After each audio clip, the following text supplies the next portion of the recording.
कराची की सर्द रातों में एक अजीब सा सन्नाटा होता है।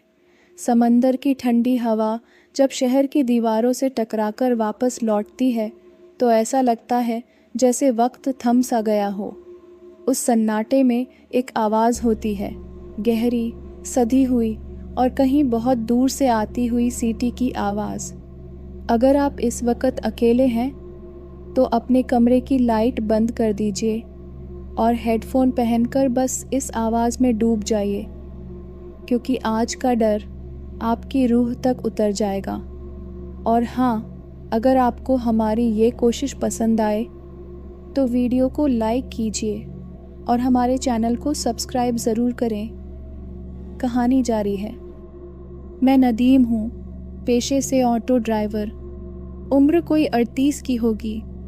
कराची के लियारी इलाके में रहता हूँ, अपनी बीवी और 2 बच्चों के साथ। लेकिन आज जो मैं तुम्हें सुनाने जा रहा हूँ वो मेरी ज़िंदगी का सबसे डरावना, सबसे भयानक और सबसे सच्चा वाक़या है। ये कहानी उस स्टेशन की है जिसे अब सरकारी नक्शों से मिटा दिया गया है, मीरन गली रेलवे स्टेशन। नाम शायद तुमने पहले कभी नहीं सुना होगा, और अगर सुना भी है तो बहुत पुराने लोगों से, क्योंकि वो स्टेशन अब नहीं है, ना ही वहाँ कोई पटरी है ना कोई ट्रेन। लेकिन लोग कहते हैं हर महीने की आखिरी तारीख की रात 12 बजते ही वहाँ एक ट्रेन आती है। और मैं उस ट्रेन में बैठ चुका हूँ। ये बात 2 साल पुरानी है। दिसंबर की ठंडी रात थी। मैं ऑटो चला रहा था सदर से क्लिफ्टन की तरफ। वक्त करीबन 11:15 था। सड़कें खाली थीं, बस कहीं कहीं स्ट्रीट लाइट्स के नीचे अकेले खड़े लोग दिख जाते थे। तभी मुझे एक बुजुर्ग आदमी मिला, सफ़ेद दाढ़ी, आंखों पर मोटा चश्मा और सिर पर टोपी। बेटा, मीरन गली स्टेशन तक छोड़ देगा? उसने पूछा। मैं चौंका। कौन सा स्टेशन?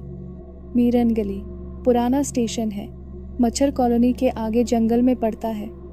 लेकिन उधर तो कोई स्टेशन नहीं है, मैंने कहा। वो मुस्कुराया। अब नहीं है, लेकिन मुझे जाना है, किराया दूंगा 2 गुना। मालूम नहीं क्यों मैंने हामी भर दी। शायद उसकी आंखों में कुछ था, या शायद उस रात कराची की हवाओं में कुछ अजीब सा घुला हुआ था। हम ऑटो में बैठ गए। रास्ता सुनसान और डरावना था। लाइट्स कम हो गई थीं, सड़क टूटी फूटी सी थी। गाड़ी जैसे जैसे आगे बढ़ती हवा और ठंडी होती गई। मैंने रेडियो ऑन किया ताकि माहौल थोड़ा हल्का हो, लेकिन रेडियो में सिर्फ एक ही आवाज़ आ रही थी, कुछ फुसफुसाहट, कुछ दबी दबी चीखें। मैंने रेडियो बंद कर दिया। आप वहाँ क्या करेंगे? मैंने पूछा। वो आदमी चुप रहा, बस अपनी उंगलियां माला पर फेरता रहा, कुछ पढ़ता रहा, और फिर अचानक उसने कहा, मैंने 50 साल पहले एक गलती की थी, अब उस गलती का हिसाब देने जा रहा हूँ। मैंने कुछ नहीं कहा, और शायद कुछ कहने लायक बचा भी नहीं था। करीबन 12 बजने में 10 मिनट थे जब हम मीरन गली स्टेशन पहुँचे। हाँ, वो जगह अब भी वहाँ थी। एक टूटी फूटी सी पटरी, जंग लगे साइन बोर्ड पर धुंधले अक्षर, मीरन गली स्टेशन। आसपास सिर्फ झाड़ियाँ थीं और एक सन्नाटा जो अंदर तक चीरता चला जाता था। हवा नहीं थी, लेकिन पेड़ हिल रहे थे, जैसे कोई उन्हें छू रहा हो। कोई जो दिखता नहीं था। बुजुर्ग नीचे उतरे और बोले, अब तुम जा सकते हो, लेकिन अगर रुके तो शायद कभी लौट ना पाओ। मैंने कहा, आप अकेले रहेंगे यहाँ? वो बोले, मैंने बहुतों को अकेला छोड़ा है, अब मेरी बारी है। मैंने मुड़कर देखा और जाने क्यों मेरा दिल किया कि मैं भी वहाँ थोड़ा और रुकूं, शायद ये जानने को कि वाकई में वहाँ क्या होता है। मैंने ऑटो बंद किया और वहीं पास की एक टूटी बेंच पर बैठ गया। घड़ी ने जैसे ही 12 बजाए, ज़मीन में हल्की सी कंपी दौड़ी। एक अजीब सी गंध हवा में घुली, जली हुई लोहे की, जैसे कोई पुराना इंजन बहुत वक्त बाद चलने वाला हो। और फिर धुंध के पीछे से एक आवाज़ आई, सीटी, ट्रेन की सीटी। लेकिन वो आवाज़ किसी आम ट्रेन की नहीं थी। वो भारी थी, गहरी थी, और उसके साथ जैसे कोई दुख, कोई मातम जुड़ा था, जैसे किसी ने बहुत कुछ खो दिया हो। धुंध और कोहरे के बीच से एक ट्रेन उभरी, पुरानी, जर्जर, जैसे 1947 की कोई छूटी हुई रूह हो। उसके डिब्बों की खिड़कियों में चेहरे थे, मगर वो चेहरे इंसानों के नहीं थे। कुछ अधजले, कुछ रोते हुए, कुछ आंखें बिना पलक की। और सामने वाले इंजन पर खड़ा था एक आदमी। नहीं, वो आदमी नहीं था। उसके बदन पर लिबास तो इंसानों जैसा था, लेकिन चेहरा जैसे धुएं से बना हो। आंखें नहीं थीं, बस दो जलती हुई रोशनियां थीं। ट्रेन बिल्कुल मेरे सामने आकर रुकी। दरवाजे अपने आप खुले। एक ठंडी हवा की लहर मेरे बदन से टकराई और फिर मैंने देखा वो बुजुर्ग जो मेरे साथ आए थे धीरे धीरे ट्रेन की तरफ बढ़े। मैंने आवाज़ दी, बाबा जी।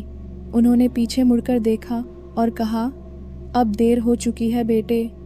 उन्होंने ट्रेन में कदम रखा और दरवाज़ा अपने आप बंद हो गया। ट्रेन कुछ पल खड़ी रही, फिर एक लंबी सी सीटी बजाई और धीरे धीरे धुंध में गुम हो गई। मैं वहीं खड़ा रहा जड़वत। ट्रेन के जाने के बाद भी मैं देर तक वहीं बैठा रहा। रात का सन्नाटा अब और भी गाढ़ा हो गया था। पेड़ों से गिरती पत्तियों की आवाज़ भी साफ सुनाई दे रही थी। मेरी सांसें तेज़ चल रही थीं और मैं ये सोच रहा था कि जो कुछ अभी हुआ वो सच था या कोई सपना। लेकिन मेरी ऑटो वहीं खड़ी थी और मीरनगली स्टेशन की मिट्टी अब भी मेरे जूतों में चिपकी थी। मैंने खुद को संभाला, ऑटो स्टार्ट किया और वापस चल पड़ा। उस रात के बाद सब कुछ बदल गया। अगले दिन सुबह बीवी ने पूछा, इतनी देर कहाँ रह गए थे? मोबाइल भी बंद जा रहा था। मैंने कुछ नहीं कहा, कौन यकीन करता। पर उसके बाद चीज़ें अजीब होने लगीं। हर रात 12 बजते ही मुझे सीटी की आवाज़ सुनाई देने लगी अपने ही घर के पास। और हर बार जब मैं आईने में देखता, मेरी आंखों के पीछे कोई और चेहरा नजर आता। एक रात जब मैं अपने बच्चों को सुला रहा था, मेरी बेटी नूर बोली, अब्बू आज रात वो ट्रेन हमें लेने आएगी क्या? मैं डर के मारे कांप उठा। कौन सी ट्रेन? मैंने धीरे से पूछा। वो बोली, वही जो उस दिन दादू को ले गई थी। वो अब मुझसे बात करता है, कहता है बहुत देर हो गई है। मैं समझ नहीं पा रहा था कि ये सब क्या हो रहा है। मैंने अगले दिन इमाम साहब से बात की। उन्होंने कुरान पढ़ने की हिदायत दी और कहा कि शायद किसी जगह गलती से रूहानी दरवाज़ा खुल गया है। पर बात सिर्फ इतनी नहीं थी। एक हफ्ते बाद मुझे फिर उसी रास्ते से जाना पड़ा। ऑटो का टायर पंक्चर हो गया था और रास्ता वही जंगल वाला था, मीरन गली स्टेशन के पास का। वहाँ अब भी सब वैसा ही था, पर इस बार स्टेशन पर कोई और था।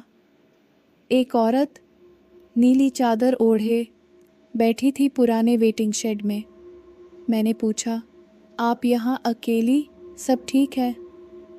वो औरत मेरी तरफ देखे बिना बोली, ट्रेन आएगी, आज मेरा नंबर है। उसके शब्दों में एक अजीब सी खामोशी थी, जैसे कोई सज़ा काटने जा रहा हो। मैंने कहा, यहाँ कोई ट्रेन नहीं आती, सब बंद हो चुका है। वो हंसी, क्योंकि तुम अब भी मानते हो कि ये सब बस कहानी है। और उसके बाद वो उठी, धीरे धीरे पटरी की ओर चलने लगी। और जैसे ही घड़ी ने 12 बजाए, फिर वही धुंध, सीटी, ट्रेन। वो औरत चढ़ गई। इस बार मुझे ट्रेन के अंदर का नज़ारा साफ दिखा। डिब्बों में बच्चे थे, औरतें, कुछ ऐसे लोग जिन्हें मैं पहचानता था, मेरे ही मोहल्ले के थे, लेकिन सबके चेहरे एक जैसे थे, खाली, बुझ चुके। ट्रेन की खिड़कियों से बाहर झांकती आंखें अब मुझसे बात कर रही थीं। तू भी आएगा नदीम, देर है पर अंधेरा सबको निगलता है। उस रात के बाद मुझे समझ आने लगा था कि मीरनगली स्टेशन एक दरवाज़ा है, वक़्त का नहीं, मौत का नहीं, बल्कि गुनाहों का। हर वो शख्स जिसने ज़िंदगी में किसी को दर्द दिया, किसी मासूम को धोखा दिया, उसका टिकट वहाँ पहले से लिखा होता है। और उस ट्रेन का ड्राइवर वो कोई इंसान नहीं, वो शायद इंसानी लालच, धोखा और नफ़रत का बना हुआ एक रूप है, जिसका नाम नहीं, जिसकी कोई आवाज़ नहीं, सिर्फ उसकी मौजूदगी है। एक दिन मैंने हिम्मत की और कराची के पुराने रेलवे रिकॉर्ड्स ढूंढने की कोशिश की। मीरनगली स्टेशन 1958 में बना था, लेकिन 1971 में एक भयानक हादसा हुआ था। रात को एक ट्रेन पूरी की पूरी पटरी से उतरकर जल गई थी। 93 लोग मारे गए थे। कहा जाता है वो ट्रेन रोकी नहीं गई थी और उसके ड्राइवर ने कहा था कि उसे कोई दूसरी ट्रेन सामने से आती दिखी थी, पर असल में कोई ट्रेन थी ही नहीं। उसके बाद से मीरनगली स्टेशन बंद कर दिया गया, लेकिन एक बुज़ुर्ग स्टेशन मास्टर का बयान मिला। उसने कहा था हर महीने की आखिरी तारीख को रात 12 बजे कोई ट्रेन आती है। मैं नहीं जानता वो कहाँ से आती है, पर मैं जानता हूँ कि जब वो जाती है तो किसी को अपने साथ ले जाती है। अब मेरे सपनों में वो ट्रेन आने लगी थी। मैं किसी को बता नहीं सकता था। हर बार जब कोई मरता, कोई हादसा होता, मुझे महसूस होता कि वो शख्स मीरनगली स्टेशन से गया है। और एक दिन मुझे अपना नाम उस लिस्ट में दिखा। जिस रात मैंने अपना नाम उस लिस्ट में देखा, उस रात कुछ भी सामान्य नहीं था। वो एक पुरानी कॉपी थी जो मुझे पुराने स्टेशन मास्टर के बेटे से मिली। वो अब बूढ़ा हो चुका था। कांपते हाथों से उसने कहा, जो लोग इस ट्रेन को देख लेते हैं उनका नाम इसमें अपने आप लिखा जाता है, पर जो लोग ट्रेन में चढ़ जाते हैं उनका नाम मिटा दिया जाता है, क्योंकि वो अब किसी और लिस्ट में चले जाते हैं। कॉपी के पन्ने पुराने थे, पीले, कुछ नाम धुंधले हो चुके थे, लेकिन नीचे एक ताज़ा लिखावट में मेरा नाम था, नदीम बिन असलम, तारीख 31 दिसंबर। मैंने कांपते हाथों से पन्ना बंद किया। 31 दिसंबर आज ही की रात थी। उस शाम मैंने बीवी और बच्चों को उनकी नानी के घर भेज दिया।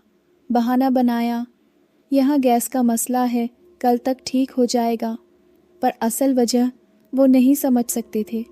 मैं अकेला रहा, पुराने कपड़े पहने, अपनी जेब में कुरान की ताबीज़ रखी और रात 11:30 पर अपने ऑटो में बैठकर निकल पड़ा। आखिरी बार। मीरनगली स्टेशन इस बार कुछ और ही लगा, जैसे ज़मीन सांस ले रही हो। हर पेड़ की शाख पे जैसे कोई बैठा हो, देख रहा हो, इंतज़ार कर रहा हो। मैं स्टेशन के पुराने वेटिंग शेड में जाकर बैठ गया। हाथ कांप रहे थे, लेकिन दिल में एक अजीब सी शांति थी, जैसे अब कुछ साबित करना नहीं, सिर्फ भुगतना बाकी है। 11:58। सर्द हवा का एक झोंका आया, इतना ठंडा कि मेरी हड्डियां चीख पड़ी। और तभी फिर वही सीटी। ट्रेन आ रही थी, लेकिन इस बार कुछ अलग था। इस बार ट्रेन सीधी नहीं आ रही थी। वो ज़मीन से ऊपर हवा में तैरती हुई सी लग रही थी। उसकी सीटी अब नहीं, बल्कि चीख जैसी सुनाई दे रही थी, एक मातमी चीख। वो मेरे सामने आकर रुकी। दरवाज़ा खुला। अंदर अंधेरा था, लेकिन जब मैंने कदम बढ़ाया तो एक हाथ मेरी कलाई पर पड़ा। वो मेरी बेटी थी, नूर। अब्बू मत जाओ, प्लीज़ मत जाओ। उसकी आंखों में आंसू थे। आप कहाँ जा रहे हो? आप तो कहते थे कि डरने की नहीं, लड़ने की ज़रूरत होती है। मैं स्तब्ध खड़ा रह गया। तुम यहाँ कैसे? वो बोली, अम्मी ने बताया कि आप यहाँ आए हो और मैंने दुआ मांगी थी कि अगर मेरी दुआ सच्ची हो तो अल्लाह मुझे यहाँ पहुँचा देगा। मेरे आंसू रुक नहीं रहे थे। मैंने उसे सीने से लगाया। उस वक़्त एक ही ख्याल था, क्या मुझे जाना चाहिए? तभी ट्रेन के अंदर से वही धुआंधार चेहरा बाहर आया। अब की बार उसकी आंखें बिल्कुल पास थीं। वो बोला, अगर तू ना आया तो हम किसी और को ले जाएंगे और अब की बार तेरा खून होगा। नूर डर के मारे कांप गई। मैंने उसे पीछे किया और कहा, मुझे माफ़ करो, लेकिन इस बार मैं नहीं जाऊंगा। अगर तुम्हें लेना है तो पहले मुझसे लड़ना होगा। मैंने कुरान की ताबीज़ निकाली और पूरे दिल से एक आयत पढ़ी, औज़ु बिल्लाहि मिनश शैतानिर रजीम। ट्रेन के अंदर की रोशनी अचानक झपकी, एक ज़ोर का झटका हुआ और ट्रेन गायब हो गई। सिर्फ एक राख का धब्बा रह गया जहाँ वो खड़ी थी।